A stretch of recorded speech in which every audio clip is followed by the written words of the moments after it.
वेळ आपण काय बघितलं ते बाळानं वाइंडिंग वाइंडिंगचं बघितलं ना आणि रिवाइंडिंगचं आपण कंप्लीट केलं होतं गेल्या वेळी. 5व्या नंबर मधलं आपलं काय राहिलं होतं काय? नाही ना, 5 कंप्लीट केलं होतं ना. 5 कंप्लीट एकदम कंप्लीट झालं. आता आपण काय करायचं, वीज निर्मिती आणि वीज वाटप पद्धती, production and distribution, generation and distribution, वीज निर्मिती आणि वीज वाटप पद्धती, वीज निर्मिती आणि वीज वाटप पद्धती. आपला चॅप्टर नंबर 13 चालणार.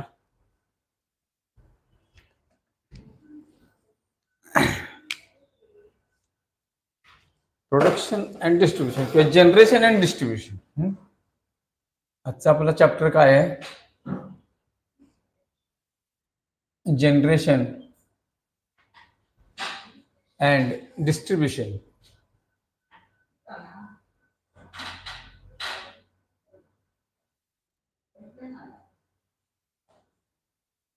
जनरेशन अँड डिस्ट्रीब्युशन आपला चॅप्टर नंबर 13 आहे आजचा.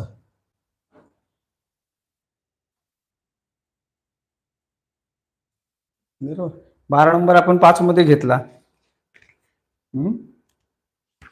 12 नंबर आपण 5 मध्ये घेतला ना, इलेक्ट्रिक डीसी मशीन तिथपर्यंत संपवलं. त्याच्यानंतर आपण मोटर रिवाइंडिंगची आपण माहिती घेतली. एसी डीसी दोन्ही आपण चेक पण कसं करायचे बघितले मोटर प्रॅक्टिकली. फॅनची मोटर आपण चेक करायची बघितली कशी, वाइंडिंगची सिस्टीम कशी असते, वाइंडिंगला कुठले हत्यारे लागतात मोटर रिवाइंडिंगसाठी. गेज वायरची बघितली, कुठल्या गेजची वायर आपण वापरतो त्यासाठी ते पाहिलं. असं बहुतेक करून आपण रिवाइंडिंगचा विषय संपवला. त्यात आपण फॅनचं प्रॅक्टिकल पण केलं की फॅनचं आपण चेकिंग कसं करायचं. एक फॅन आपण चालूही करून बघितला, बरोबर ना, गेल्या वेळी. थोडंसं रिव्ह्यू करूया, बरोबर की नाही. आणि थोडासा पार्ट जो आज आपण 13 नंबरचा घेणार, त्याच्या अगोदर आपण थोडंसं त्याच्यावरती बघितलेलं होतं जनरेशन सिस्टीमवर, म्हणजे वीज निर्मिती कशी होते. बरोबर की नाही, वीज निर्मिती कशी होते हे आपण बघितलेलं होतं. वीज निर्मितीचे प्रकार आपण बघितले होते त्यावेळी सुरुवातीला, बरोबर की नाही. वीज निर्मितीचे प्रकार बघितले, वीज कुठल्या कशाने वीज निर्मिती होते, कोणत्या साह्याने, म्हणजे काय वापरलं जातं त्याला, प्राथमिक वीज निर्मिती करणं, बरोबर. म्हणजे त्यावेळी आपण ते सगळं पाहिलेलं होतं. आता जी जनरेशन सिस्टीम आहे, वीज निर्मिती करतो कोण, जनरेटर करतो, बरोबर ना. मग त्या जनरेटरला कोणतरी प्राईम मूव्हर पाहिजे. त्यासाठी जनरेटर हा काय करतो, वीज निर्मिती करतो. मग जनरेटर फिरवण्यासाठी प्राईम मूव्हर पाहिजे. आता तो प्राईम मूव्हर कोण असणार आहे, तर त्यामध्ये आपण प्राईम मूव्हर म्हणून आपण काय वापरणार आहे, पेट्रोल वापरू, डिझेल वापरू, त्याच्या सहाय्याने जनरेटर फिरवू. नेमकं मी मागच्या वेळी आपण बोललो होतो की जनरेशनचं कार्य हे मोटरच्या विरुद्ध आहे. जनरेटर काय करतो, यांत्रिक शक्ती घेतो आणि विद्युत शक्ती निर्माण करतो, बरोबर ना. जनरेटर काय करतो, यांत्रिक शक्ती घेतो, त्याला आपण प्राईम मूव्हर म्हटले. यांत्रिक शक्तीला आपण काय म्हटलं, प्राईम मूव्हर म्हटलं, बरोबर. जसं आता आपल्या मोटरसायकलमध्ये वीज निर्मिती होते, बघितले का नाही, किक मारतो आपण, लाईट पेटते त्यावेळी तिथे प्राईम मूव्हर म्हणून तिथे पण जनरेटरच आहे छोटा, तिथे छोटा जनरेटरच आहे तो सुद्धा, बरोबर की नाही. बॅटरी नसली तरी लाईट पेटते की नाही गाडीची. मग तो काय करतो, तो जनरेटर आहे तिथे. मग तो जनरेटर फिरवला जातो, कशावर फिरवला जातो, इंजिनवर. इंजिन त्याचे प्राईम मूव्हर आहे. इंजिन कशावर चालते, पेट्रोल किंवा डिझेलवर, बरोबर ना. एवढं तर लक्षात आलं. म्हणजे तिथे जो जनरेटर आहे तो पेट्रोल किंवा डिझेलवर फिरवला जातो. त्याच्यासाठी इंधन म्हणून काय वापरलं, पेट्रोल किंवा डिझेल वापरलं. त्याच्यासाठी प्राईम मूव्हर म्हणून काय वापरलं, गिअर सिस्टीम वापरली. गिअर सिस्टीम मध्ये इंजिन वापरलं, इंजिनच्या सहाय्याने तो जनरेटर फिरवला. जनरेटर फिरवल्यानंतर वीज निर्मिती झाली, म्हणून आपल्या गाडीची लाईट पेटली. तसं इथे जनरेटर फिरवण्यासाठी सुद्धा काहीतरी प्राईम मूव्हर म्हणून वापरलं जातं, बरोबर. आता प्राईम मूव्हर म्हणून आपण जनरेशन सिस्टीम मध्ये काय बघितलं तर जनरेशन सिस्टीम मध्ये आज आपण पाहणार आहोत. त्यामध्ये आपण वीज निर्मिती कशाच्या सहाय्याने होते, वीज निर्मिती कशाच्या सहाय्याने होते आणि कशी होते, बरोबर का. त्यात आपण जवळजवळ पहिल्या ह्याच्यात जर तुम्ही सुरुवातीचं जर उघडलं ना, पहिल्या सुरुवातीचं लेक्चर जर उघडलं त्यात आपण जनरेशनचे प्रकार बघितले. किती प्रकारे आपण वीज निर्मिती, कशा प्रकारे आपण वीज निर्मिती करू शकतो. पहिल्या ठिकाणी आपण बघितलं जलविद्युत निर्मिती.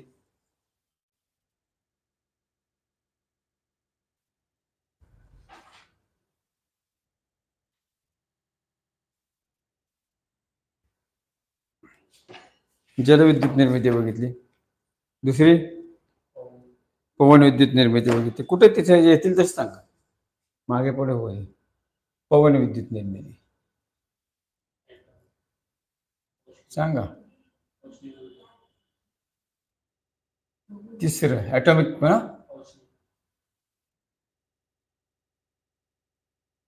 किंवा त्याला न्यूक्लिअर पॉवर म्हणतात. Atomic generation, atomic power generation किंवा त्याला न्यूक्लिअर पॉवर जनरेशन म्हणतात. Nuclear power. पुढे सांगा ना जनरेशनचे प्रकार सांगा. पुढे सांगत चला ना, सगळे झालेले होते. सांगा, अवकाश घेऊया सांगा.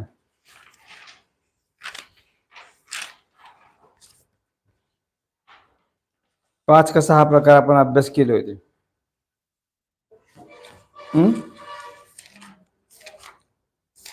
बरोबर ना, सांगा. एक एक. सोलर पॉवर,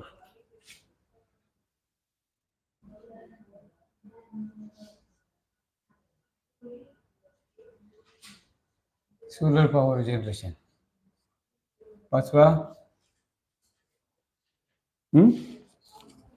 काय सांगा, तुम्हाला काय काय माहिती आहे ते सांगा.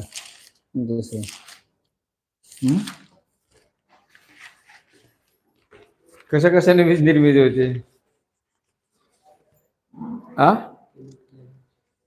केमिकल, डीसी विद्युत निर्मिती झाली. डीसी विद्युत निर्मिती झाली. सगळं विसरलात लगेच मागचं.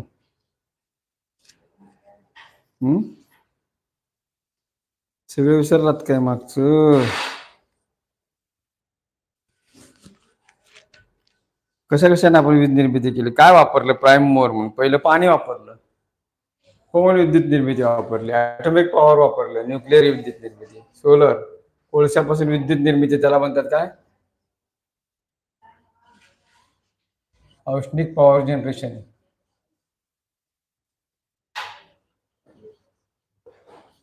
बरोबर, त्याला काय म्हणतात, थर्मल पॉवर जनरेशन.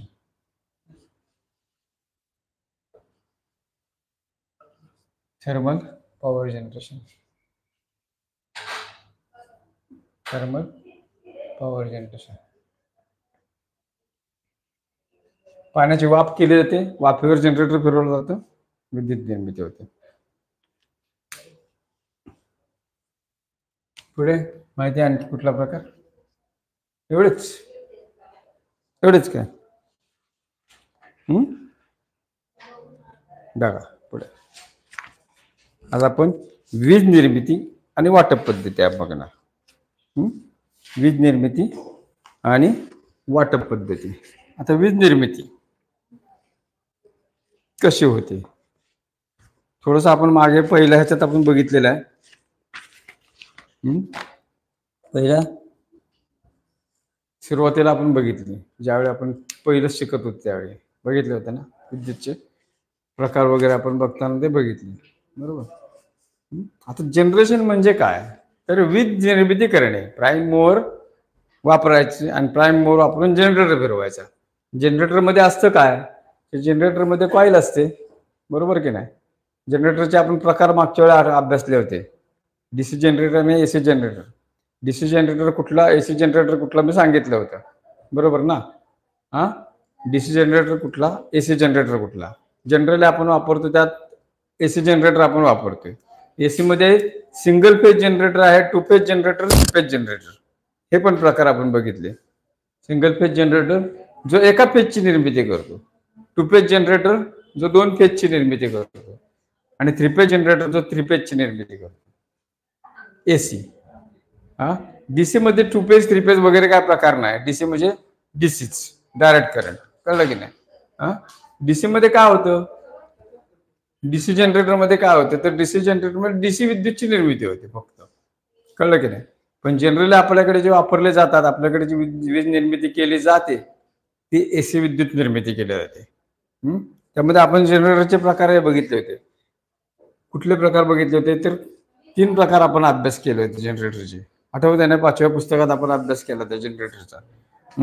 3 प्रकारचे आपण जनरेटर अभ्यास केले. एक single phase generator, 2 phase generator आणि 3 फेज जनरेटर. त्यात परत एसी आणि डीसी जनरेटरचे वेगळे. म्हणजे एसी जनरेटरचे हे 3 प्रकार आहेत, डीसी जनरेटर सिंगल. बरोबर की नाही. म्हणजे आपल्याला जनरेशन म्हणजे जनरेटर म्हणजे काय, तर जो या ठिकाणी यांत्रिक शक्ती घेतो आणि वीज निर्मिती करतो, त्याला आपण जनरेटर म्हटलं. हा जनरेटर जो वीज निर्मिती करतो तो कसा होतो. पहिल्यांदा आपल्याला वीज निर्मिती आपण कशी होते बघूया. आपल्याकडे भारतामध्ये वेगवेगळे प्रकार वापरलेले आहेत वीज निर्मितीसाठी. साधारणपणे स्वातंत्र्यपूर्व काळामध्ये डॉक्टर होमी बाबा जे होते त्यांनी आपल्याला याकडे न्यूक्लिअर पॉवरची माहिती करून दिली. आणि न्यूक्लिअर पॉवरवर युरेनियमचा साठा, युरेनियम वापरून युरेनियम पासून या ठिकाणी वीज निर्मिती केली गेली. त्याला आपण न्यूक्लिअर पॉवर जनरेशन म्हटलं.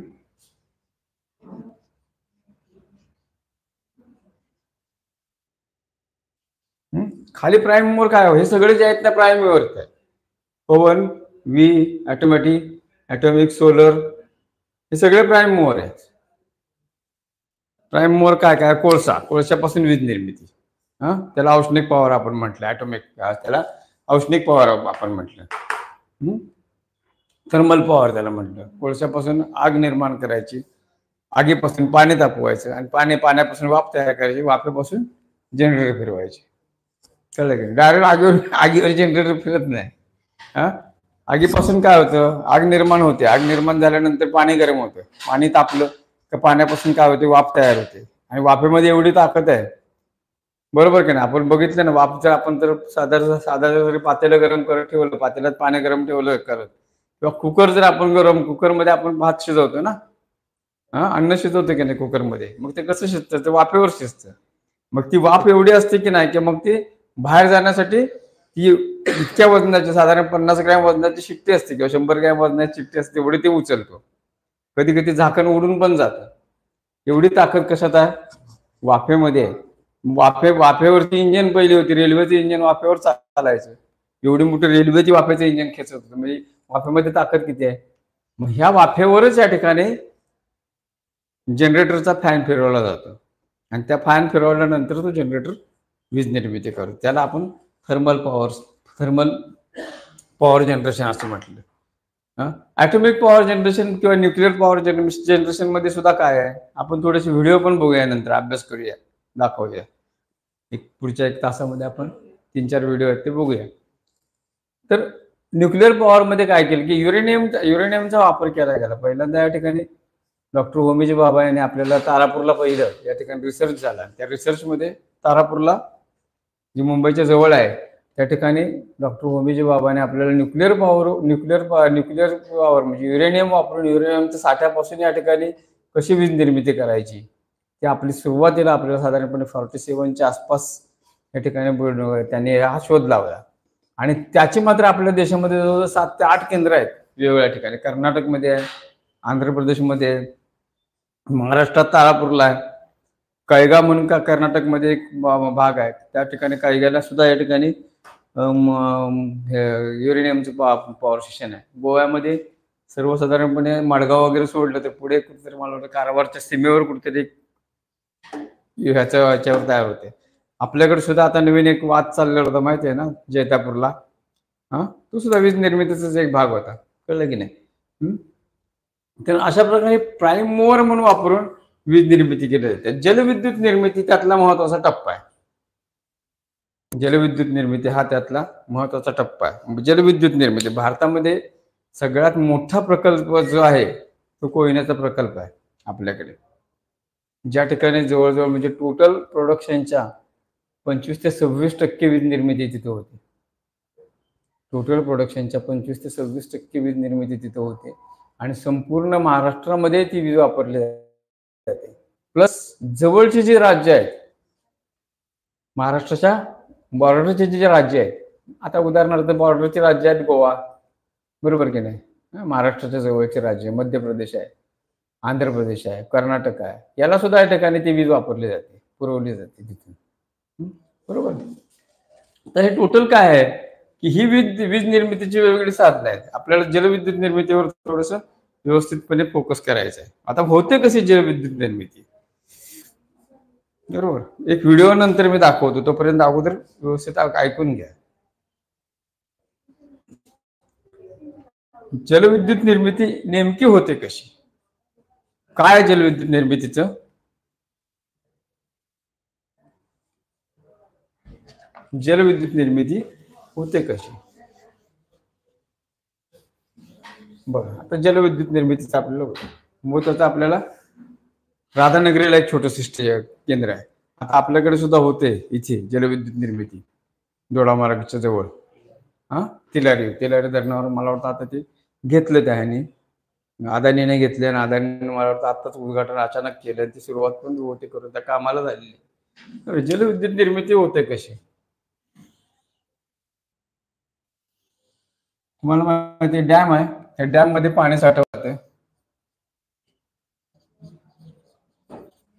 डॅम मध्ये पाणी साठवलं जाते, वेगवेगळ्या नद्यांचं पाणी तिथं साठवलं जातं, किंवा एखाद्या नदीवरच डॅम बांधला जातो, नदीवरच एखाद्या डॅम बांधला जातो. जसं कोयना नदीवर एक डॅम बांधला, कोयना नदीवर एक डॅम बांधला. डॅम म्हणजे काय, धरण बांधलं. धरण म्हणजे, धरण कशाचा डॅमवर बांधतो, पाणी या ठिकाणी अडवायचं, बरोबर की नाही, आणि त्या पाण्याचा वापर शेतीसाठी वगैरे करायचा, थोडं थोडं थोडं थोडं वापरून साठवून.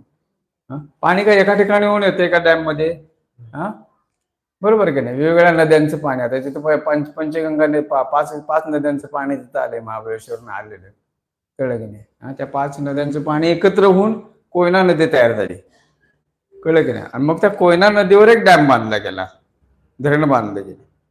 तर कोयना नदीवर हे कोयनाचं धरण असं आपण गृहीत धरूया, म्हणून त्याला कोयना प्रोजेक्ट म्हटलेलं आहे. अतिशय महत्वपूर्ण प्रोजेक्ट आहे तो कोयना प्रोजेक्ट. साधारण माझ्या जन्माच्या अगोदर 60च्या आसपास काहीतरी त्या आपले महाराष्ट्राचे त्यावेळेचे मुख्यमंत्री होते यशवंतराव चव्हाण, त्यांनी त्या धरणात त्या प्रोजेक्टचं उद्घाटन केलं होतं, कळलं की नाही. साधारण 60च्या आसपास तो कार्यान्वित झाला. खरी कल्पना होती ब्रिटिशांची, ब्रिटिशांनी त्या धरण बांधलं, म्हणजे ब्रिटिशाच्या कालावधीत त्याची सुरुवात झाली होती. त्यांची टेक्नॉलॉजी या ठिकाणी वापरून त्यांनी कोयना धरणाची निर्मिती केली, जनरेशन केलं, जनरेशन तयार करून या ठिकाणी आपल्या महाराष्ट्राला लागणारी जी वीज होती ती तिथे निर्मिती केली गेली. त्याच्या अगोदर वीज निर्मिती होत होती, पण कशी होत होती तर वेगवेगळ्या साधनं, डिझेल इंजिन वापरून, जनरेटर फिरवून हे होत होती. पण हा प्रकल्प हा अतिशय महत्वाचा प्रकल्प होता. इथे काय केलं की ह्या धरणाचं पाणी जे आहे ते पाणी अडवलं, आणि पाणी अडवून पाईप मार्फत ते खाली आणलं, म्हणजे धरणाला दरवाजे केले.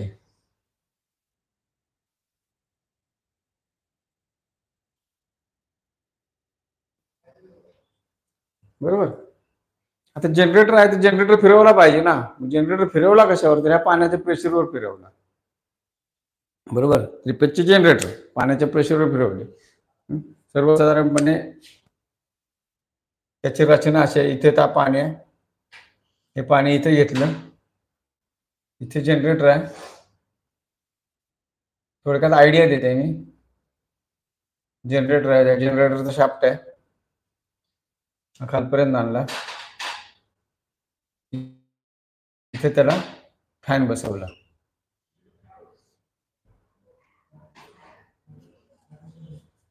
त्या फॅनवर पाण्याचा प्रेशर सोडला,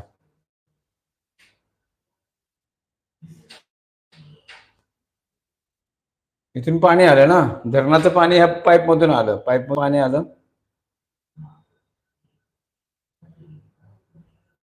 पाण्याच्या प्रेशरवर हा फॅन फिरला. प्रचंड प्रमाणात प्रेशर असतं, धरणाचं आळवलेलं पाणी उंचावरून ते आल्यानंतर त्याला फॅन लावला, फॅनच्या सहाय्याने हा शाफ्ट फिरवला गेला, हा शाफ्ट फिरवला आणि बरोबर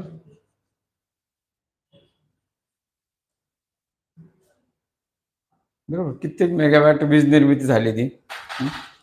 MW मध्ये त्या जनरेशनचं प्रमाण असते.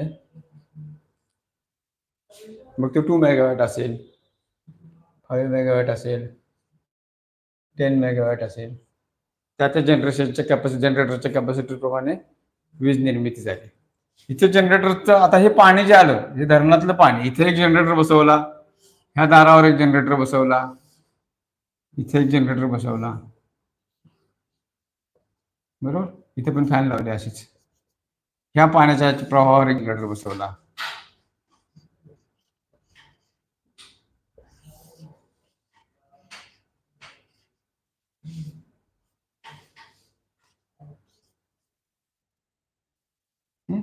असे वेगवेगळे जनरेटर बसवले तिथे. कुठे धरणाच्या मुखावर, हे धरण कुठे आहे? सातारा जिल्ह्यात आहे, समजलं ना. धरण आहे सातारा जिल्ह्यात.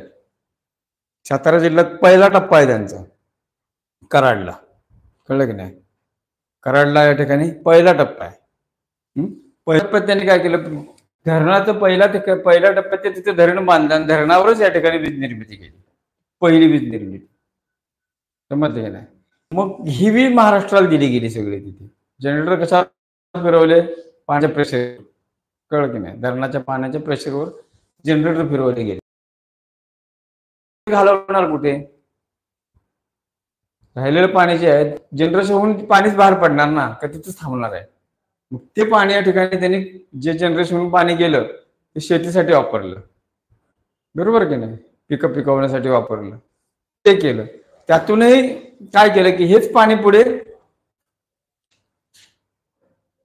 एका तलाव, इथे परत एक तलाव निर्माण केला. हे पाणी सगळं जे जनरेशनचं होतं या तलावात सोडलं, समजलं. आणि ह्या तलावावर परत त्याने एक धरण बांधलं ह्या पाण्याचा वापर करून. हा एक झाला भाग. असं या ठिकाणी काय केलं की ही प्राथमिक, दुसरा तिसरा तलाव आणलं आणि ते पाणी काय केलं, सह्याद्रीतून खाली आणलं, साठवलं गेलं. सह्याद्रीचा कडा म्हणजे आपले घाट माता झाला, ज्याला घाट माता म्हणतो. जसं आता आंबोलीच्या घाटाखाली आपण, आंबोलीचा घाट कुठे आहे, पाणी खाली आणलं त्यांनी, पाईप टाकून मोठे मोठे पाईप टाकले केले, टनेल्स मार्फत ते पाणी खाली आणलं. कुठलं? हे जनरेशन झालेलं, हे जे जनरेशन होतं ते जनरेशन झालेलं पाणी काय केलं, एका तलावात साठवलं. तलावात पाणी त्याने काय केलं, भरपूर असणार ना, उंचावरून पाणी येत आहे म्हटल्यावर. जमिनीवर टाकी बसवलं तर प्रेशर असेल का? जर आम्ही छतावर टाकी बसवलं तर प्रेशर असणार, कळलं की नाही. मग हे पाणी परत त्याने सह्याद्रीच्या कडातून पाण्याखाली आणलं, टनेल्स करून मोठे मोठे होल्स मारले. जसे आता आपण कोकण रेल्वेचे होल बघतो, हे बघतोय ना, बोगदे बघतो की नाही, त्या बोगद्यामार्फत ते पाणी खाली आणलं आणि खाली आणून इथे जनरेशन सुरू केलं. हे झाला कोयनाचा पहिला प्रोजेक्ट. हा फर्स्ट टप्पा झाला, पहिला टप्पा याला म्हणतो आपण. तिसरा, चौथा, पाचवा टप्पा त्याने कुठे केला? कोकणात केला. पोफळीला आणलं ते पाणी सगळं वरचं, कराडच्या वरती पोफळे, कराडचा डोंगर चढून गेला, चिपळूण सोडलं ना का चिपळूणच्या नंतर 20-25 किलोमीटर पोफळे लागतो आणि पोफळीतून पुढे कराडचा घाट सुरू होतो, म्हणजे पुढे वरती कराड, आणि कराडवर हा कोयना प्रोजेक्ट आहे, ज्याला आपण कोयनानगर म्हणतो, कळलं की नाही. पण कोयनानगरचं पाणी वापरलं, त्यांचं पाणी वापरलं, कुठलं कोयनेचं पाणी वापरलं. आणि वीज निर्मिती झाली कुठे? खरी वीज निर्मिती झाली कुठे? कोकणात झाली, माहिती आहे ना. पोफळीला वीज निर्मिती झाली. पोफळीला काय केलं की ह्या तलावाचं पाणी सगळं जे होतं वरचं, कळलं की नाही, ते इथे आणलं खाली पाईपच्या मार्फत. असेच हेच आता धरूया उदाहरण, हेच पाणी त्यांनी काय केलं, त्या टनेलमधून खाली आणलं. डॅमच्या पाण्याला प्रेशर किती असेल विचार करा. वरती डॅम आहे, कितीतरी उंचीवर आहे डॅम, आणि तिथून ते पाणी खाली आणलं गेलं पाईपच्या मार्फत पाणी खाली आणून नंतर काय केलं, तिथे वीज निर्मिती केली. जसं मी आता दाखवलं तसं तिथे वेगवेगळ्या प्रकारचे जनरेटर वापरले. पहिल्यांदा जनरेशन सिस्टीम बघूया आणि नंतर डिस्ट्रीब्युशनला जाऊया. तिथे या ठिकाणी जनरेटर बसवले आणि जनरेटरवर या ठिकाणी ते पाईप मार्फत पाणी आणून जनरेशन फिरवलं, जनरेटर बसवले, जनरेटर मार्फत वीज निर्मिती केली. आता वीज निर्मिती झाल्यानंतर एवढ्या मोठ्या प्रमाणात आपल्याला वीज निर्मिती जी होते ती काय आपल्याला वापरण्यायोग्य नसते. जनरेटर मधून जो प्रवाह बाहेर पडतो तो प्रवाह वापरण्यायोग्य नसतो. मग त्याला या ठिकाणी स्टेप डाऊन करावं लागतं. पहिल्यांदा स्टेप अप, त्याच्यानंतर स्टेप डाऊन. ही पुढची सिस्टीम आहे. फक्त इथपर्यंतच ऐकून घ्या. ही जनरेशन सिस्टीमच फक्त ऐकून घ्या, नंतर पुढे बोलूया आपण. हे सर्व पाणी जे आणलं, हे सर्व पाणी एका ठिकाणी आलं, म्हणजे पूर्ण जनरेशन सिस्टीम मधून आलं कुठल्या वरचं.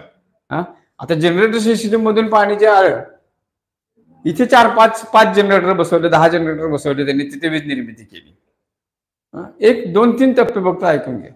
तिथे वीज निर्मिती केली, तरी सुद्धा पाण्याला प्रेशर कमी नाही ना झालेला. एवढ्या उंचावरून आलं म्हटल्यावर तरीही पाण्याला प्रेशर भरपूरच होता. मग त्याने काय केलं की आता ह्याच्या पुढेच जाऊया आपण. त्याने इथे कोळकेवाडी म्हणून एक गाव आहे. कोळकेवाडी म्हणून तिथंच गाव आहे. त्या पोखळीच्या साधारण 10 किलोमीटरवर गाव आहे छोटस.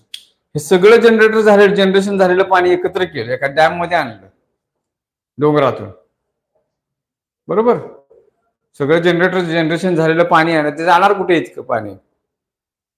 वरनं ते कोयना नदीचं पाणी होतं की नाही, ते जनरेशनला आणलं. पहिल्या टप्प्यात जनरेशन झालं. पहिल्या टप्प्यात जनरेशन मधून ते आणलं, खाली आणल्यानंतरही पाण्याला प्रेशरच असणार ना, एवढ्या उंचावरून येते म्हटल्यावर. मग ते काय केलं, हे सगळं पाणी आणून त्याने इथं तलावात सोडलं. कोळकेवाडी म्हणजे गाव आहे, तिथे त्याने एक तलाव तयार केला, डॅम तयार केला. परत त्या डॅम मध्ये आणून ते सगळं पाणी सोडलं वरचं जनरेशनचं. समजलं? जनरेशनचं पाणी संपूर्ण आणून त्या डॅम मध्ये सोडलं आणि डॅमच्या पुढे त्याने परत असेच जनरेटर बसवले आणि तिथे वीज निर्मिती केली. समजलं? लक्षात आलं? तिथे वीज निर्मिती केली. इथेपर्यंत होऊनही थांबलं नाही. हे झालं काय झालं, फक्त त्या पाईप मधून आलेलं पाणी जे होतं डॅमचे दरवाजे समजले. डॅमला असे दरवाजे असतात बघा धरणाला. धरणाच्या त्या दरवाजातून पाणी येतं, त्या पाण्यावर वीज निर्मिती केली गेली पहिली. लक्षात आलं? तिथून जे पाणी, त्याला प्रेशर किती असतं, किती प्रचंड प्रेशर असतं. ते पाणी वरती वीज निर्मिती केली. जाता कधी तर कोल्हापूरला जात असाल की नाही, राधानगरीला बघा. राधानगरीचं धरण तुम्हाला रस्त्यावर दिसते, पूर्ण दिसते. असं जर तुम्ही डाव्या हाताला बघितलं ना तर पूर्ण दिसतं. कोल्हापूरला जाताना गेलात तर. इथं कोळकेवाडीला तसंच वीज निर्मिती केली. असाच डॅम बांधला आणि डॅम वरती जनरेटर बसवले. समजलं? तिथे वीज निर्मिती केली. हे सगळे झाले, हे टप्पे झाले कुठले, वरचे सगळे पाण्याचे टप्पे झाले, पाण्यापासून वीज निर्मितीपर्यंत. आता इतकं करून सुद्धा थांबले नाहीत ते. त्याने एक 5वा टप्पा निर्माण केला, 4था आणि 5वा टप्पा. 4था, 4th अँड 5th. 4था आणि 5वा टप्पा. आता 4था आणि 5वा टप्पा जो होता तो फार महत्वपूर्ण होता. मग तो टप्पा निर्माण कसा केला, ते पाणी काय केलं, त्यांनी जे काय केलं, हा फार महत्वाचा ऐकण्यासारखा आहे. तुम्ही मूड मध्ये नाही त्यामुळे गोंधळ होते. ते ठराविक त्याला हे आहे, ऐकणाराचं मूड पाहिजे, तर ते सांगण्याला बरं वाटतं. आम्ही मस्त समजून सांगत असतो. आता माझं तेवढं हे होत नाहीये. हे तुमचं धरणातलं पाणी आहे पिण्याच्या. हे कोयना धरण आहे, बरोबर ना? नदी आहे, म्हणजे कोयनेची नदी अडवलेली पूर्णपणे. आता इथं बाण घातला म्हणजे इथं नदी धरण असणार ना, पाणी असणार नाही, स्टॉक आहे, बरोबर की नाही? आता त्याने काय केलं सांगतो. जिथून मी सांगतोय ना, खाली पोफळीत जिथे डोंगर संपतोय ना, वरचा तो डोंगर संपतो की नाही पोफळा, त्या डोंगराच्या खालून बरोबर ह्या नदीच्या इथे सेंटरला, इथे तुमचा डोंगर संपला, ही सह्याद्रीचा डोंगर संपला, बरोबर ना. याला आपण म्हणूया सह्याद्री.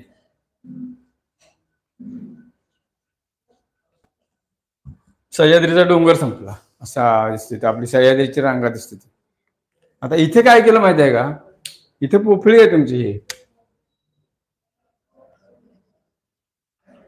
पोफळी गाव आहे. आता त्याने काय केलं की इथे ह्या डोंगराच्या खाली इथे बोगदा मारायला सुरुवात केली. इथे कुठे, ह्या तळ्याच्या लेवलला खाली. ते भूगर्भशास्त्रज्ञ असतात, त्यांना ते बरोबर माहित असते कुठेपर्यंत जायचं. इथून त्याने आता जसं आपण बघितलं ना की रेल्वेचे बोगदे आपण बघितलं, हा रेल्वेचे बोगदे बघतो ना, ह्या गावातून त्या गावात आपण आतून जात असतो, बरोबर की नाही. त्या बोगद्यातून जातो. हा सगळ्यात मोठा बोगदा आहे बघा इथे कुठेतरी, मला तर ते नाव विसरून आले, प्रवासात नाही त्यामुळे.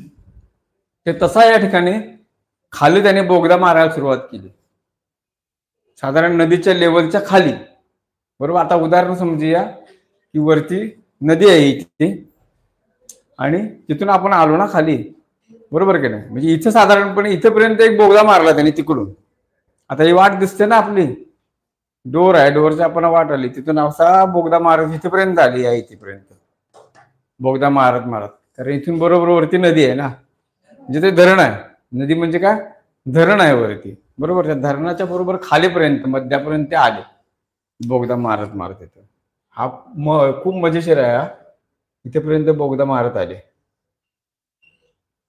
जमिनीतून खालून, टनेल करत करत करत करत गेले.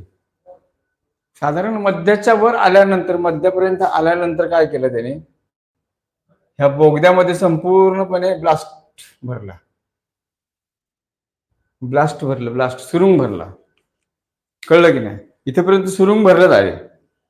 इथून सुरुंग भरायची सुरुवात केली ते इथेपर्यंत आले सगळं भरत. कुठेपर्यंत,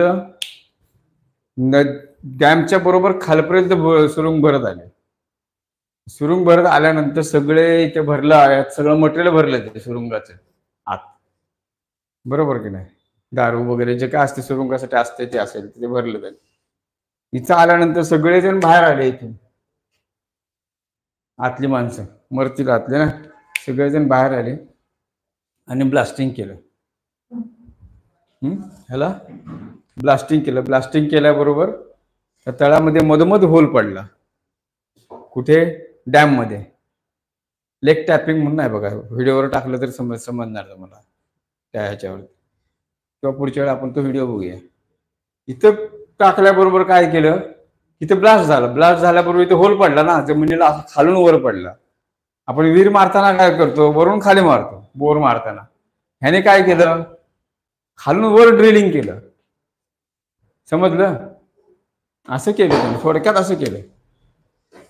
हे बघा, म्हणजे तुम्हाला आयडिया येण्यासाठी सांग. इथून सुरुवात झाली बोगद्याची, इथून ते क्रॉस केल्यामुळे तुमच्या लक्षात आलं नाही,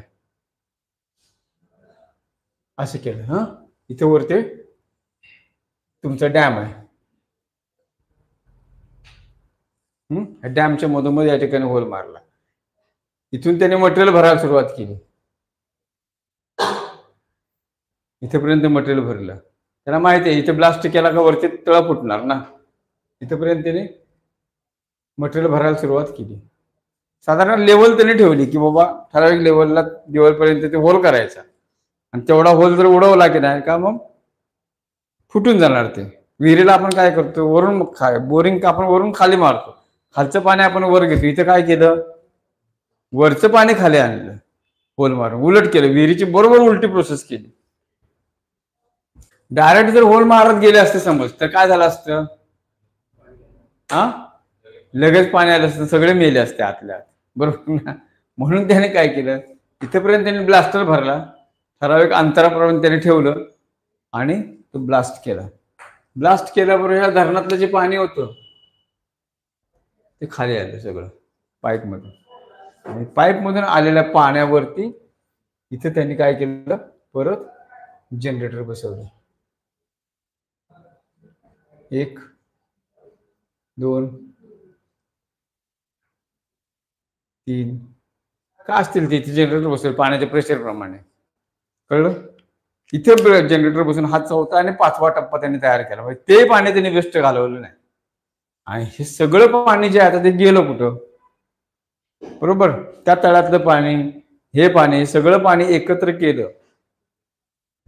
नंतर प्रेशर कमी झाला ना पाण्याचा, नंतर त्याच्यावरती काय करू शकले नाही, कारण सपाट लेवलला पाणी आलं. डोंगर संपला, सपाट लेवलला पाणी आलं, मग प्रेशर असणार का पाण्याला? हे सगळं पाणी जे आणलं ते वाशिष्ठी नदीला सोडलं. चिपळूण सोडल्यानंतर की वाशिष्ठी नदीचा पूल लागतोय बघा. बघा मुद्दाम गेला तर कधीतरी मुंबईला जाताना की नाही, चिपळूण सोडलं ना, चिपळूण पासून 1-2 किलोमीटरवर गेलात की नाही तर वाशिष्ठी नदी लागते.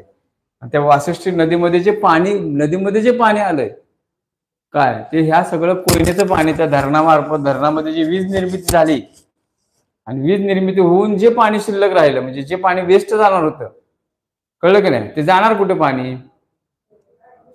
ते जे पाणी होते ते पाणी त्या नदीत आणून सोडलं. आणि त्या नदीच्या पाण्यावरती तिथे शेतीला मग कालवे काढले, छोटे छोटे नहर्स काढले, ते पाणी तिथे वापरलं गेलं. पुढे वीज निर्मिती झाली नाही. इथेपर्यंत वीज निर्मिती समजली तुम्हाला?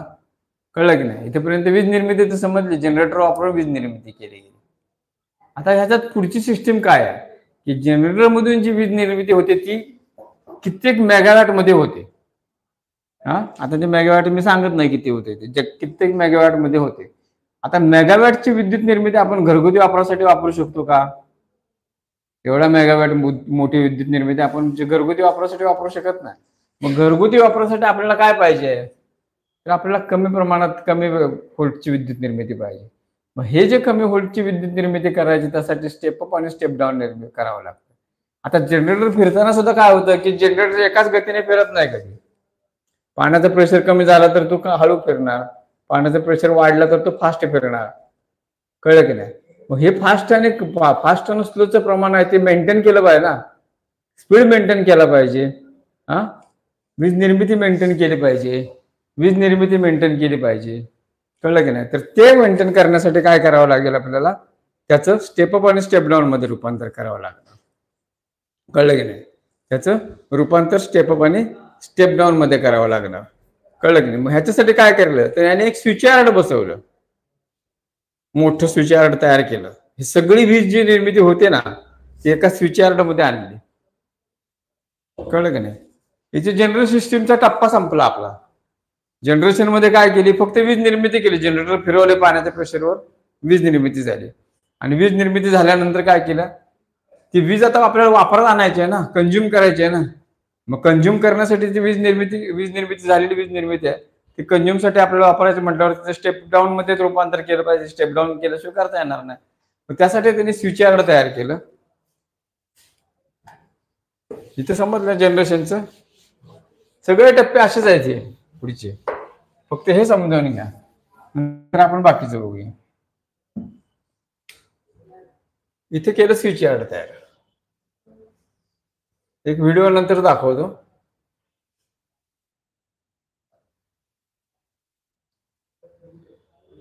चिपळूण पासून पुढे पोफळीच्या इकडे आलं, पोफळी सोडून खाली आलं का पिंपरी म्हणून एक गाव लागतं.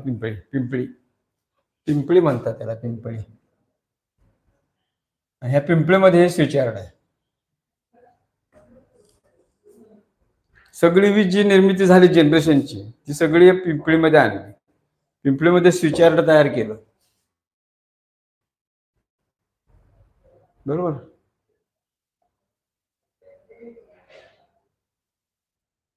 स्विच यार्ड तयार केलं.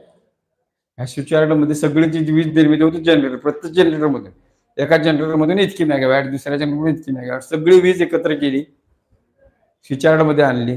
स्विच यार्ड मध्ये स्टेप अप ट्रान्सफॉर्मर वापरले. स्टेप अप पहिली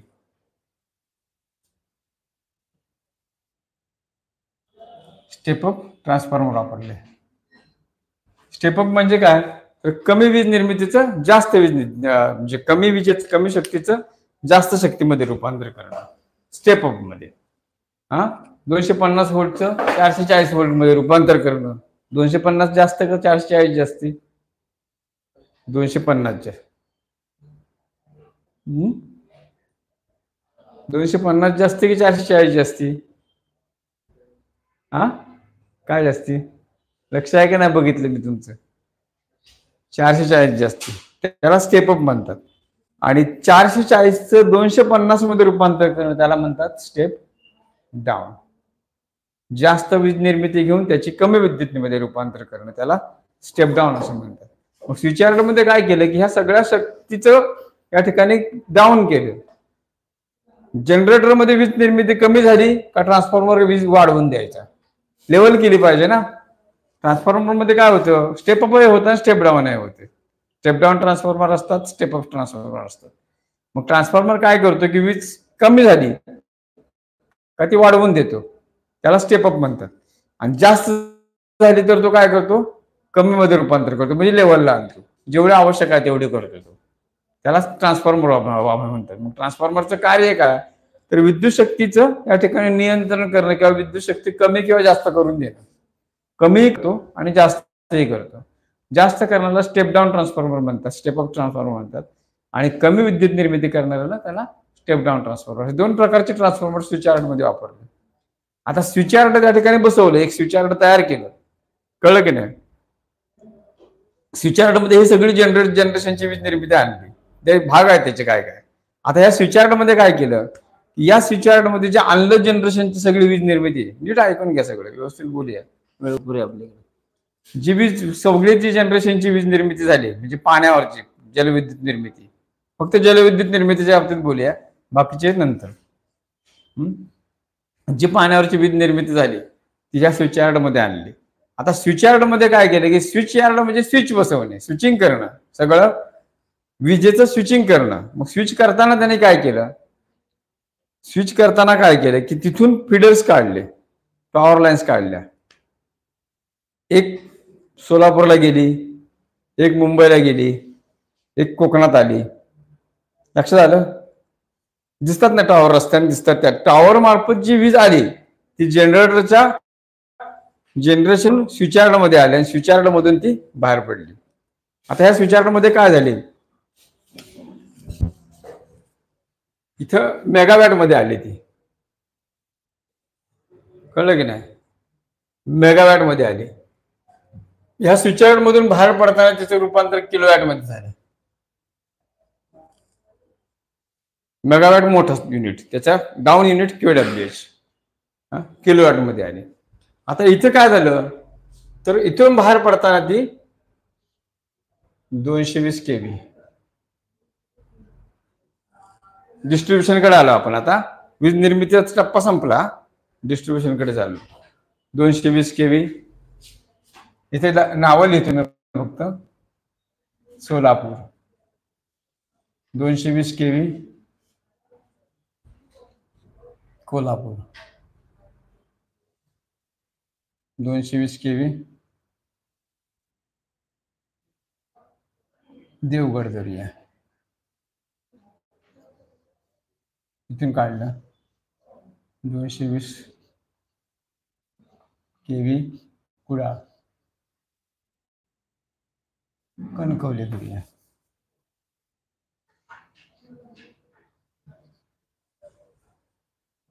बघा आता वीज आपण जसं प्रवास करतो ना आपण प्रवास करत असताना काय होतं इथून मुंबईला जातो बरोबर ना.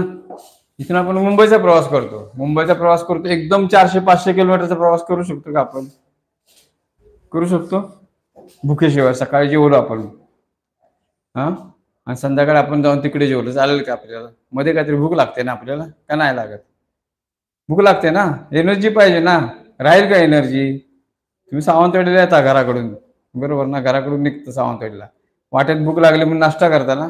वीज तसंच आहे वीज ॲट अ टाइम एवढं ट्रॅव्हल करू शकत नाही मग ती थकते. एवढा लांबचा प्रवास करू शकत नाही मग ती थकते. मग तिला परत ताकद द्यायला पाहिजे कळलं की नाही. जनरेटरची वीज स्विचयार्ड मध्ये आली स्विचयार्ड मध्ये ती वीज आल्यानंतर की नाही ती थकली तिथे म्हणजे तिचं प्रमाण कमी झालं असणार ना एवढा प्रवास केल्यावर बरोबर का. आता त्याला प्रवासाला जायचंय बाहेर कुठेतरी त्याला लांबपर्यंत न्यायचंय ते टॉवर लाईन्स मार्फतच नेऊ शकतो. अजून काय आपल्याकडे अजून मोबाईल टाईप वीज निर्मिती झालेली नाहीये म्हणजे पूर्वीची जी आपण काय म्हणतो त्याला हवेतून होणारी बरोबर का. तसं अजून आपल्याला ट्रान्समिशन अजूनपर्यंत झालेलं नाही. पुढे कधीतरी भविष्य काळात होईल ती गोष्ट वेगळी आहे. अजून तरी तो शोध लागलेला नाही. अजूनही वीज तारांच्या मार्फतच जाते, टॉवरच्या मार्फतच जाते, लाईनच्या मार्फतच जाते. वीज अजून सुद्धा या ठिकाणी टॉवर मधूनच जाते. अजून तरी हवेतून वीज निर्मिती वीज येत नाहीये. जसं रेडिओ स्टेशन आपलं हवेतून चालतं, टीव्ही स्टेशन हवेतून चालतं, तसं विजेचं अजून तरी झालेलं नाही. पुढे आपलं तुमच्यासारखे कोणते शास्त्रज्ञ निर्माण झाले तर ते करतील. हा, बरोबर का? अजून तरी कोणाचं त्यात तरी डोकं चाललेलं नाही एवढ्या ह्याच्यात. मग ही वीज जी आहे ती या स्विचयार्ड मधून बाहेर पडली, बरोबर. 220 केवीची लाईन बाहेर पडली. 440 केवी मेगावॅटचं 440 मेगावॅटचं 220 केवी मध्ये रूपांतर झालं. कळलं? 220 केवीचं सबस्टेशन या ठिकाणी पहिलं. इथे आपण बघूया. सोलापूरचं सोडून देऊया, कोल्हापूरचं सोडून देऊया, देवगडचं सोडून देऊया. कणकवलीला 220 केवीचं सबस्टेशन झालं. कणकवलीपर्यंत 220 केवीची लाईन आली, 440 केवीची लाईन आली, 440 केवीची लाईन आली, बरोबर की नाही? 220 किंवा 440 केवीची लाईन आली. टॉवर मार्फत ती लाईन आणली गेली. कळलं ना? कुठून? पोफळीवरून आली टॉवर मार्फत. दिसतात बघा टॉवर जाताना, मोठे मोठे उंच उंच टॉवर दिसतात. त्या टॉवरच्या मार्फत 2 लाईन असणार, एका बाजूला 3 वायर, एका बाजूला 3 वायर, 6 वायरचे टॉवर आहेत. त्यातले एक 220 केवीची किंवा 440 केवीची, एक 220 किंवा 440 केवीची. कळलं की नाही? 3 वायर्स असतात त्या आरवायबी जनरेटर मधून 3च वायर, 3च सप्लाय, 3 थ्री सप्लाय निघाला तो. कळलं ना? मग ते टॉवर्स मार्फत ह्या वायर ज्या आहेत त्या तुमच्या सबस्टेशनला आल्या. म्हणजे इथं टॉवर बसवला गेला,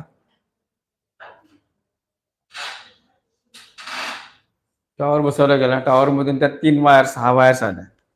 आता त्यातल्या 3 वायर्स देवगडचे असतील आणि 3 वायर्स कणकवलीचे असतील, बरोबर की नाही? 3 वायर्स देवगडचे असतील, 3 वायर्स कणकवली. त्या कणकवलीला सबस्टेशन तयार केलं.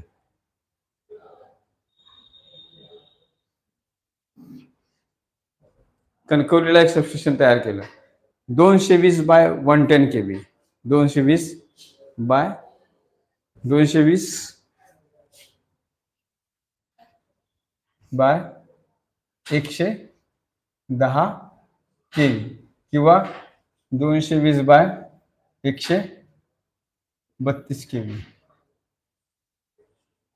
220 बाय 110 केवी किंवा 220 बाय 32 केवी. कणकवलीला काय केलं? कणकवलीवरून 110 केवीची 220 बाय 110 केवीची लाईन काढली. एक गेले देवगडला. जे आहे ते मी सांगतो इथल्या आपल्या परिस्थितीत. एक गेले देवगडला, त्यातली 220 बाय 132 केवीची लाईन आली कुडाळला. समजलं ना? आपण वितरण प्रणाली बघतोय. काय आपण बघतोय? वितरण प्रणाली, डिस्ट्रीब्युशन सिस्टीम बघतोय. 220 बाय 110 केवीची एक लाईन, असाच टॉवर गेला. त्या टॉवर मार्फत ती लाईन देवगडला गेली कणकवलीवरून. 220 बाय 132 केवी कुडाळला लाईन आली. दिसतोय बघा टॉवर. तुम्ही जर ह्याला जर गेलात ना, कणकवलीला प्रवास जर केलात का नाही कुडाळवरून, तर तुम्हाला वाटेत दिसतात टॉवर दिसतात. ते टॉवर मार्फत ही लाईन कुडाळला आली आणि कुडाळला 132 केवीचं सबस्टेशन झालं. 220 बाय 132 केवीचं किंवा 110 केवीचं सगळ्यात मोठं सबस्टेशन झालं. 132 किंवा 110 केवीचं सबस्टेशन झालं. पहिले 110 होतं, ते आता 132 केवी मध्ये रूपांतर झालं त्याचं. पहिले सुरुवातीला 110 केवी होती, नंतर आता ते 132 केवी मध्ये कुडाळचं सबस्टेशन झालं. पुढे जी झाली ते सबस्टेशन म्हणते, त्याला आपण पॉवर स्टेशन म्हणत नाही. हे सगळं पॉवर स्टेशन होतं. आणि पुढे जी तयार झाली ती सगळी सबस्टेशन्स आहेत, उपकेंद्र आहेत, वीज उपकेंद्र आहेत. कळलं की नाही? कुडाळला सबस्टेशन झालं. जी लाईन कणकवलीला आली, कुठून आली? चिपळूणवरून, पोफळीवरून जी लाईन आली ती कुडाळला आली स्विचयार्ड मधून. ह्याप्रमाणे पुढचं असणार हा वरचं सगळं. मग ते सोलापूर असेल, मुंबई असेल, बरोबर की नाही?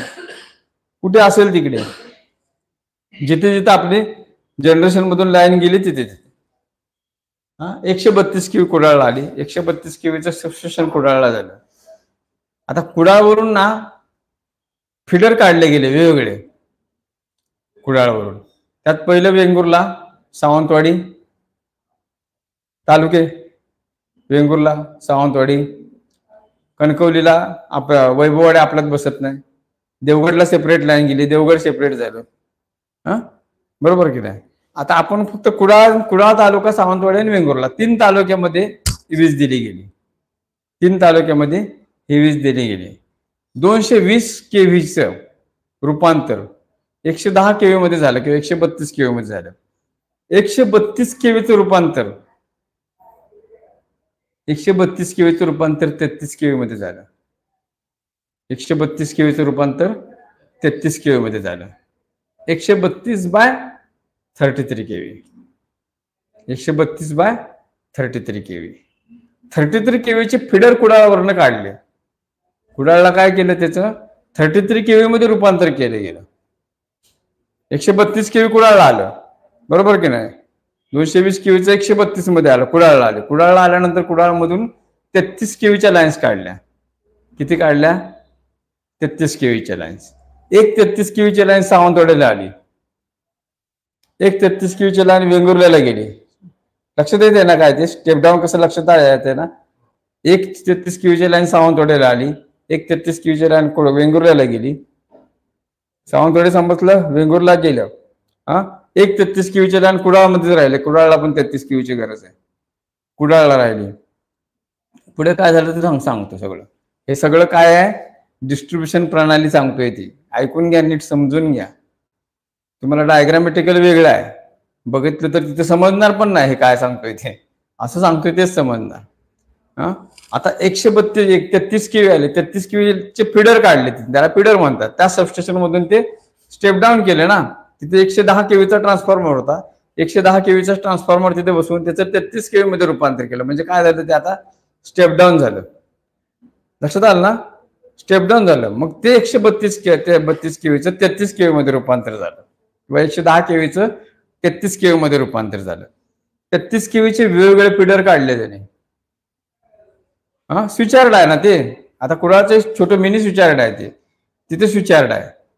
मग तिथून वेंगुर्ला एक काढलं 33 केव्ही, कुडाळ काढलं 2 झाले, सावंतवाडी काढलं 3 झाले, पाटला 33 केव्ही त्यांनी दिला. आता पाट नवीन झालंय, पाट सबस्टेशन एक नवीन दिलंय, म्हणजे पाट सेक्शन आहे तो अंदुरल्याला झालंय, तिथे 33 केव्ही दिली. ते सबस्टेशन सेपरेट झालं, पूर्वी नव्हते ते, आता झालं ते. मग ते सेपरेट 33 केलं. लोड कसा वाढत गेला तसं त्यांनी ते डिस्ट्रीब्युशन केलं. कुडाळ MIDC ला एक सेपरेट 33 केव्हीचं सबस्टेशन दिलं, म्हणजे कुडाळच्या कुडाळमध्ये. सावंतवाडी ते 33 केव्हीचं काढलं. वेंगुर्ला झालं, सावंतवाडी झालं, कुडाळ झालं, दोडामार्ग झालं, सॉरी वेंगुर्ला झालं, सावंतवाडी झालं, कुडाळ झालं. त्याच्यानंतर ओरसला 33 केव्हीचं सबस्टेशन दिलं, बरोबर. थोडक्यात काय की 33 केव्हीचे सबस्टेशन दिली गेली, जिथे तिथे 33 केव्हीची लाईन नेली त्यांनी. सावंतवाडीला सेपरेट 33 केव्ही आलं. 33 केव्हीचं सबस्टेशन सावंतवाडीला झालेलं आहे, ते कोलगाव मध्ये, माहिती आहे ना. आतल्या बाजूला, तुम्हाला रस्त्यावरून दिसत नाही, आतल्या बाजूला आहे ते, तिथे 33 केव्ही लाईन आणली. थोडक्यात उदाहरणासाठी लक्षात घ्या. तुम्ही ह्या तालुक्यातल्या की कुठल्या तालुक्यातल्या असाल तिथले असाल. 33 केव्ही पासून त्यांनी 33 केव्हीची लाईन आणली सबस्टेशन मधून, तिथे परत ती स्टेप डाऊन केली. मागचं पुसूया, पुढे बघूया.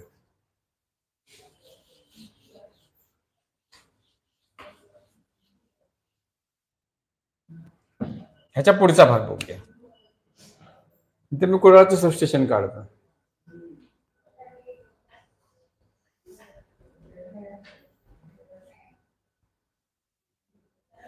इथे कुडाळ सबस्टेशन. एक आपल्याला इथलंच उदाहरण घ्यावं लागेल, भले महाराष्ट्रातला कोणही ऐकत असू देत, पण आपल्याला इकडचं लोकल उदाहरण घेऊनच समजून द्यावं लागेल तुमच्या समजण्यासाठी. पण ही सगळी स्टेप डाऊनची क्रिया आहे. जनरेशन पासून आपण आलो, बरोबर की नाही. जनरेशन पासून आपण आलो, स्विचयार्डकडे आलो, स्विचयार्ड मध्ये आपण आलो, स्विचयार्ड मधून आपण कुठे गेलो, 220च्या लाईन काढल्या सगळ्या. त्या कुठे कुठे गेल्या ते सांगितलं मी तुम्हाला. इथे कुडाळमध्ये हे 220 केव्हीचं इनकमिंग झालं.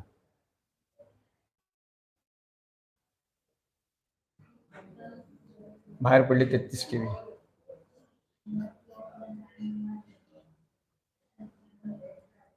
कुडाळच्या सबस्टेशन मधून 33 केव्हीच्या लाईन्स बाहेर पडल्या. 33 केवीच्या लाईन्स बाहेर पडले.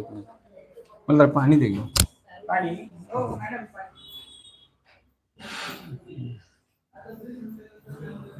बोलायला जास्ती गेली पाहिजे.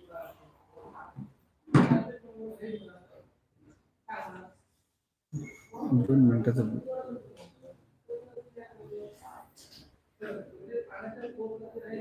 जरासं दे.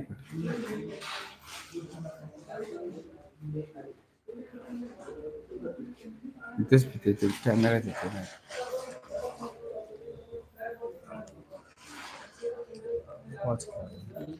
पॉज करा नाही तर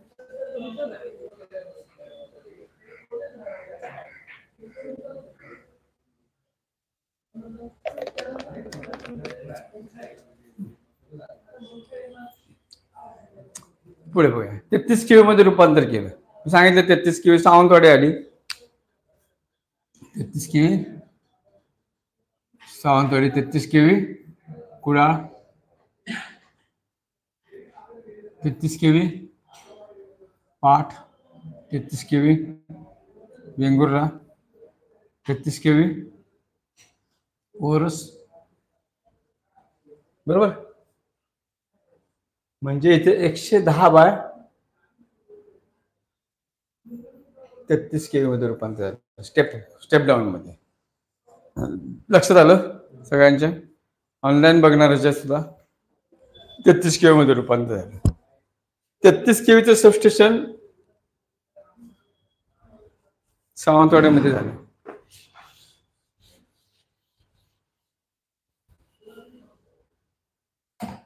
तेहतीस केवीचं सबस्टेशन सावंतवाडीमध्ये. इथे 33 केवी 33 केवीचं सबस्टेशन सावंतवाडीमध्ये आलं. 33 केवीचं सबस्टेशन कुडाळमध्ये आलं.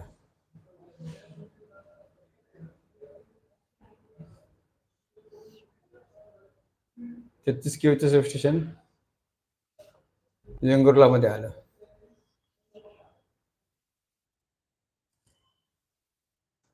सगळे स्ट्रक्चर सांगतोय मी. लक्षात आलं ना? 33 केवीचं सबस्टेशन वेंगुर्ला मध्ये आलं.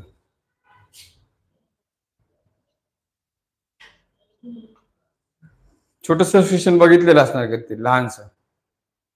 त्या सबस्टेशन मध्ये काय झालं? या 33 केवीचं 11 केवी मध्ये रूपांतर केलं. 33 केवीचं हे सबस्टेशन कुठलं आहे?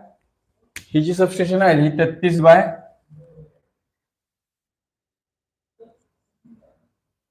ही सबस्टेशन आहे ती 33 बाय 11 केवीची. ही आहे ती सबस्टेशन कशी आहेत? 33 बाय 11 केवी. 33 केवीचं 11 केवी मध्ये रूपांतर केलं. 33 केवीचं 11 केवी मध्ये रूपांतर केलं. हे पण काय आहे? सबस्टेशनच आहे. समजलं ना? सबस्टेशनच सगळी ही सगळी जी आहेत ती सबस्टेशन आहेत. लहान लहान लहान लहान आहे. तुमच्या सावंतवाडीत कोलगावला आहे. आमच्या वेंगुर्लात एक 33 केवीचं सबस्टेशन आहे. ओरसला एक 33 केवीचं सबस्टेशन आहे. छोटे छोटे पाटला एक 33 केवीचं सबस्टेशन आहे. ही सगळी छोटी छोटी 33 केवी. ह्या 33 केवीचं 11 केवी मध्ये रूपांतर केलं. 33 केवीचं 11 केवी मध्ये 11 केवी मध्ये रूपांतर केलं. 11 केवी मध्ये रूपांतर केल्यानंतर मोठ्या सबस्टेशनचा विषय संपला. 11 केवी पासून त्याने काय केलं? स्टेप डाऊन केलं.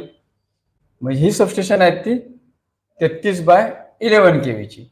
आणि ह्यातून बाहेर जी पडली आहे ती किती पडणार आहे? 11 केवी 11 केवी 11 केवी. इथून जे बाहेर पडणार ना ते किती पडणार? 11 केवीच्या. 11 केवीच्या वेगवेगळ्या लाईन्स त्यांनी काढल्या बाहेर. कळलं की नाही? सगळीकडे ट्रान्सफॉर्मर वापरले गेले. या सबस्टेशन मध्ये सुद्धा ट्रान्सफॉर्मर आहे. 33 बाय 11 केवीचे ट्रान्सफॉर्मर आहेत ते. कळलं की नाही? तिथून 11 केवी बाहेर काढले त्यांनी. 11 केवीचं रूपांतर त्यांनी 440 व्होल्ट मध्ये केलं. 11 केवीचं रूपांतर त्यांनी 440 व्होल्ट मध्ये केलं.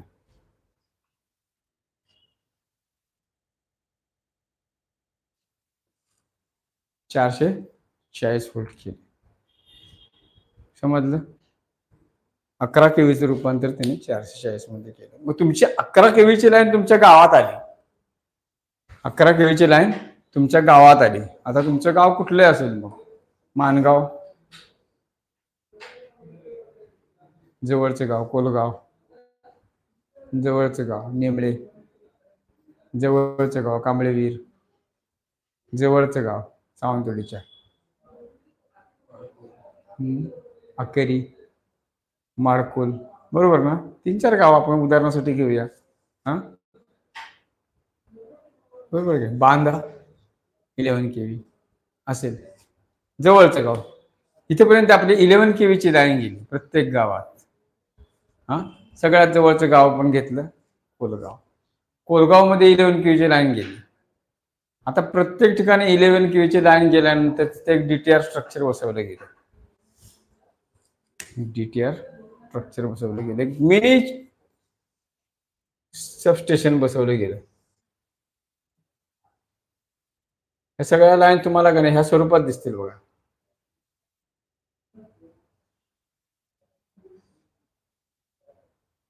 हा पोल दिसणार 3 लाईनचा 11 केवीचा. 11 केवीचा 3 लाईनचा पोल दिसणार. 33 केवीचा सुद्धा 3 लाईनचाच पोल दिसणार. 11 केवीचा सुद्धा 3 लाईनचाच पोल दिसणार.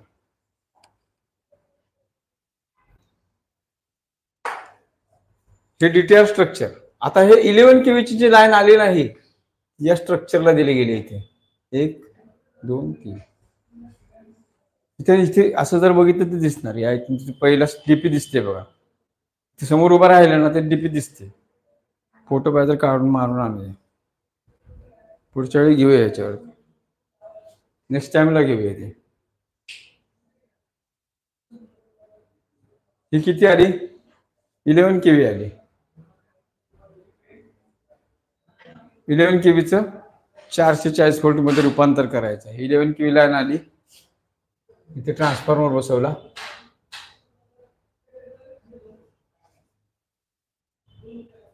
इथे मध्ये त्याने स्विचिंग वगैरे टाकलं खाली 11 केवीचे ट्रान्सफॉर्मरचं.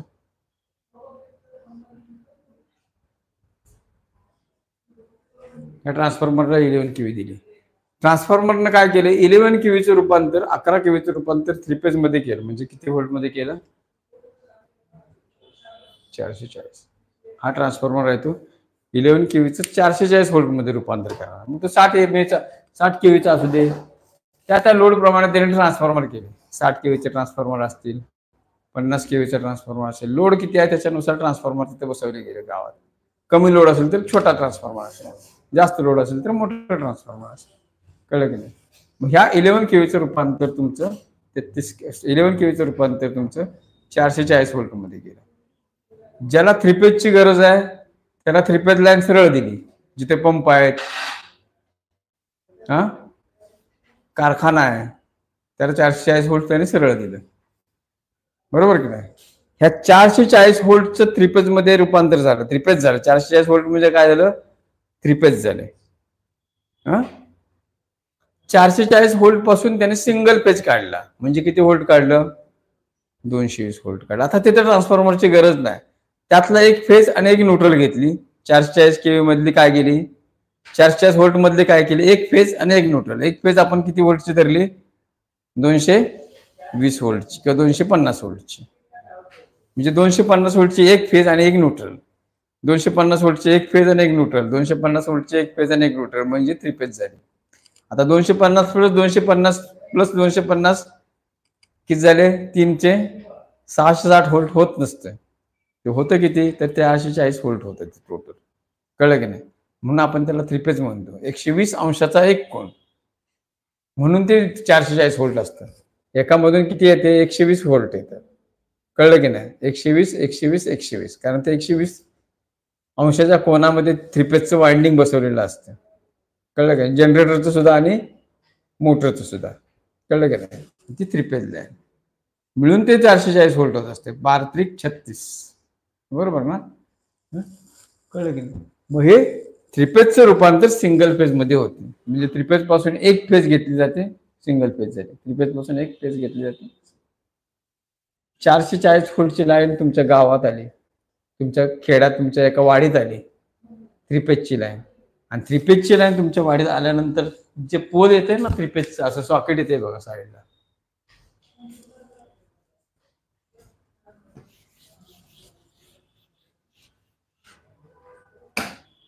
असा एक पोल असतो, इथे एक सॉकेट असते.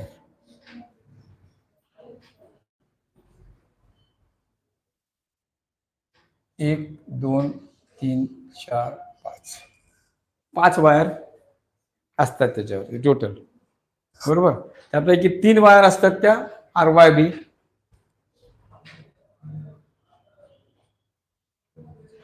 न्यूट्रल अर्थ. चौथी अर्थ असते न्यूट्रल आणि RYB. तुमच्या घरात देताना ना इथून दिलं जातं. सिंगल फेज पाहिजे, एका फेजवर साधारण 10 घरांचा लोड दिला जातो.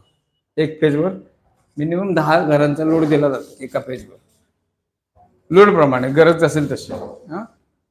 समजा एखाद्या घराचा लोड जास्त असेल तर मग 8 घरांना दिली जाते, कळलं की नाही. नाहीतर डिम येणार त्याला ना पुढच्याला, म्हणून ती त्याप्रमाणे डिस्ट्रीब्यूट केली जाते. आणि तुमच्या घरात येताना सिंगल फेजची लाईन येते. इथे येते सिंगल पेजची लाईन. जर तुमचा पंप असेल 3 पेजचा तर डायरेक्ट 3 पेजची तुम्ही मागणी करू शकता. तुमच्या घरात येताना कुठली लाईन येते? 3 पेजची. 3 पेजची लाईन आपण बघितली, मीटरकडे आली, त्याच्या पुढचा आपण अभ्यास केलाय घरापर्यंत. कसं झालं? ही वितरण प्रणाली झाली सगळी. आपण कुठून आलो? जनरेटर कडून आलो. जनरेशन पासून आपण एकदम डिस्ट्रीब्युशन पर्यंत आलो. कुठेपर्यंत आलो? डिस्ट्रीब्युशन पर्यंत आलो. कळलं? डिस्ट्रीब्युशन पर्यंत आलो, एकदम आपल्या घरापर्यंत आलो. इथली लाईन तुमची की नाही, हा फेज देताना इथे तुमचं घर आहे,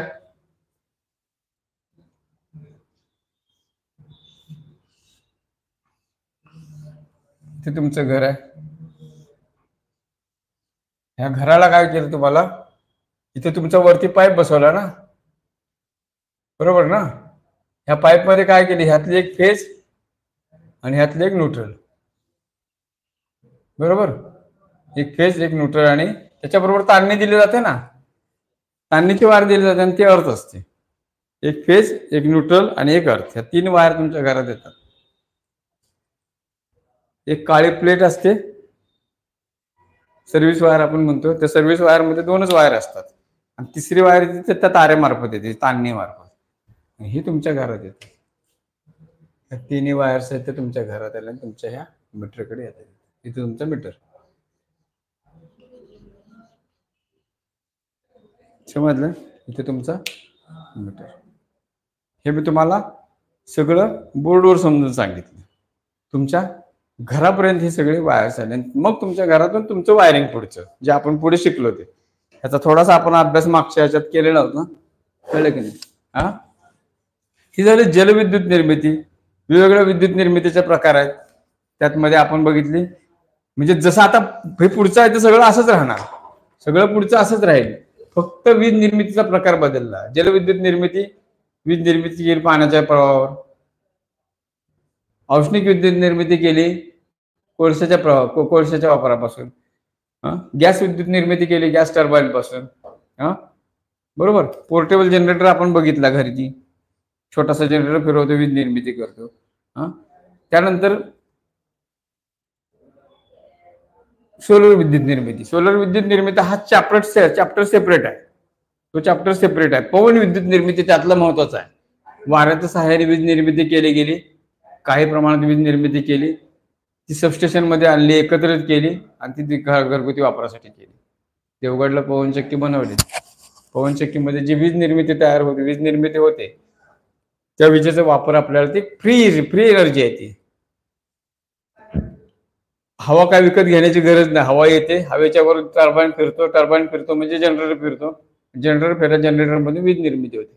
कशी होते वीज निर्मिती आपण एक छोटासा व्हिडिओ त्याच्यावरती बघूया, कळलं की नाही. ते पण तुम्हाला मी दाखवतो. म्हणजे ही वेगवेगळ्या प्रकारची वीज निर्मिती. न्यूक्लिअर पॉवर सुद्धा या ठिकाणी तयार झाली, ती सुद्धा या ठिकाणी वापरली. आता ह्या सगळ्या ज्या वीज निर्मितीचे प्रकार आहेत, कळलं की नाही? पाण्यापासून, हवेपासून,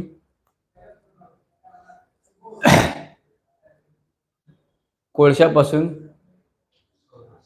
सोलरचा अजून सेपरेट विषय आहे. सोलरचे आपण अजून युटिलायझेशन मध्ये आणलेले नाही. आता ते आता सुरू झाली आपल्याला विजेला आपण ती वीज निर्मिती करायला, ते आपणच करतो. कळलं? सोलर सोडून ह्याच्या सगळ्या वीज निर्मिती झालेल्या आहेत, त्या सगळ्या एकत्र केल्या जातात एका ठिकाणी. कुठे?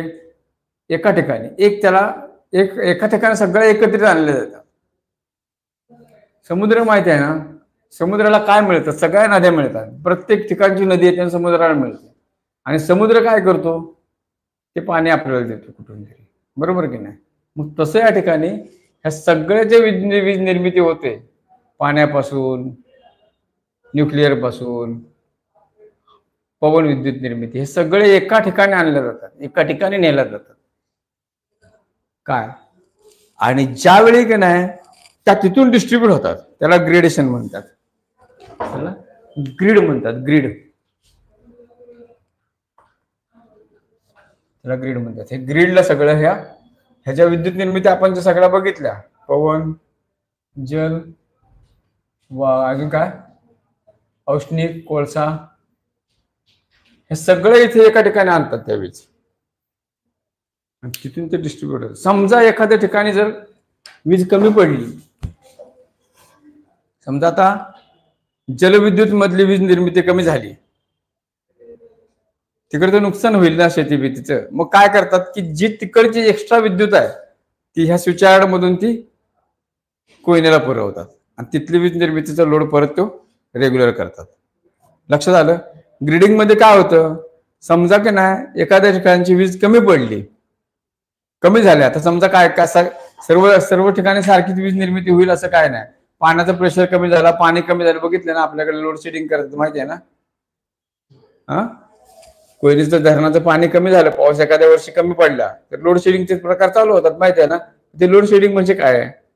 तर तेच आहे की तिथे वीज निर्मिती कमी झाली, मग ती लेवल केली पाहिजे ना. आता कारखाने बंद पडतील, प्रोडक्शन नुकसान होईल, किती कोटी रुपयाचं नुकसान होईल. ते त्यासाठी काय करतात की तिकडे जे अतिरिक्त वीज आहे, अतिरिक्त वीज जी आहे ती अतिरिक्त वीज तिथं आणली जाते आणि ती वीज इकडे पुरवली जाते. त्याला ग्रेडेशन म्हणतात.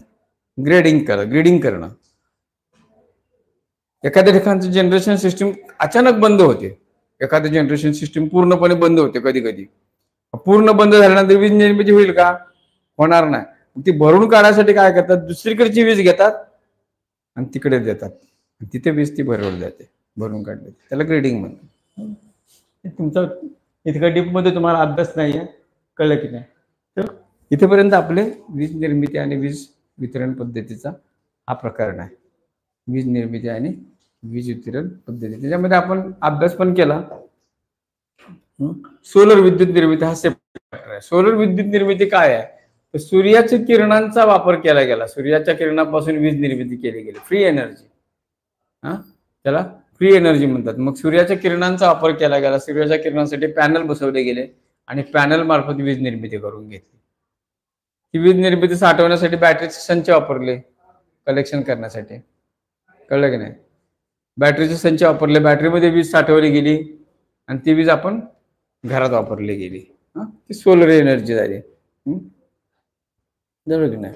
म्हणजे हे वीज निर्मितीचे वेगवेगळे प्रकार आपण बघितले. प्रकार पडलेले. ट्रान्सफॉर्मर म्हणजे काय? ट्रान्सफॉर्म करणे म्हणजे काय? ट्रान्सफॉर्म करणे म्हणजे एकातून दुसऱ्यात, एक शक्ती दुसऱ्या शक्तीत ट्रान्सफर होणे, कुठल्याही संबंधाशिवाय. ट्रान्सफॉर्मर मध्ये काय होते? ट्रान्सफॉर्मर मध्ये काय तर आपण तुमच्या एकदम लोड होत असेल तर पुढच्या ह्याला घेऊया आपण. ट्रान्सफॉर्मर वितरण पद्धती आपण बघितल्यामुळे ट्रान्सफॉर्मर आपण नेक्स्टला घेऊया, कळलं की नाही? ट्रान्सफॉर्मरची रचना आणि सगळं आपण पुढच्या लेक्चरमध्ये ठेवूया. आता नको आहे तुमच्या ते सगळं डोक्यावरून लोडिंग नको, ते कळलं ना? तुमच्या डोक्यावरून लोडिंग नको ते सगळं.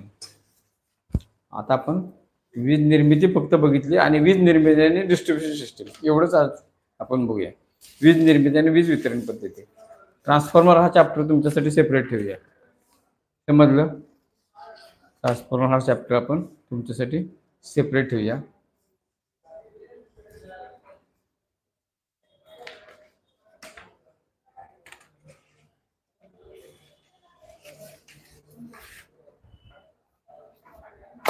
तोपर्यंत काय करा, झालेल्यावरचे 2 व्हिडिओ आहेत ते बघा.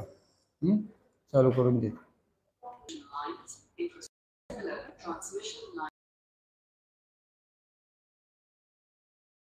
जनरेशन सिस्टीम बघितली पूर्णपणे, कळलं की नाही. आणि वितरण पद्धती बघितली. वितरण पद्धतीमध्ये आपण डिटेल संपूर्ण बघितलं.